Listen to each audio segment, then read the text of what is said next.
Hey G5, so I've been noticing that a lot of you have been omitting some things in your work, making sure that your text-dependent questions are complete sentences.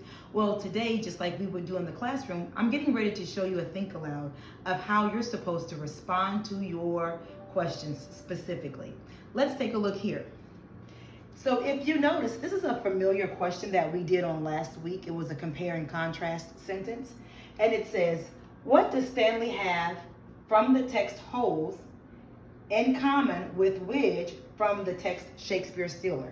So the first thing I should say when I see my question is, how should I approach this question? What should I be doing? How do I need to answer it? I'm getting ready to tell you. The first thing you need to do is restate the question.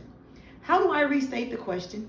I would say Stanley and Widge both have blank in common. Step 2, identifying the response by looking at the character's actions, thoughts, and feelings. So I would say to myself, Stanley and Widge both have specific character traits in common. Well, what are some of those character traits? They're taught to be dishonest. Stanley is at the correctional facility because he was accused of stealing even though he didn't steal.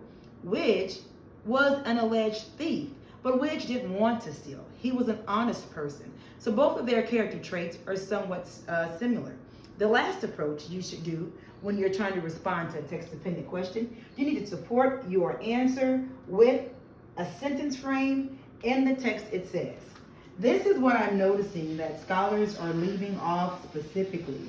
Everybody is giving me strong inferences, but you're failing to put strong text evidence.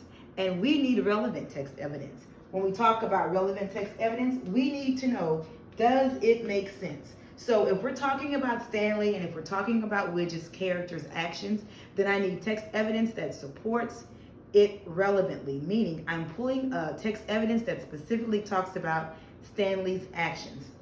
Lastly, this is where I'm going to push you to prove it. Remember, this is the last sentence.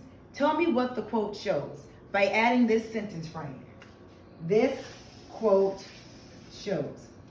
So guys, I just gave you a brief rundown of a think aloud of how you should be responding to your text-dependent questions. I'm looking forward to this week's lessons to see how well you respond. Remember, if you have any questions or if you're confused about something, just replay the video and go back to the steps that I talked about. Thank you guys. Have a great day.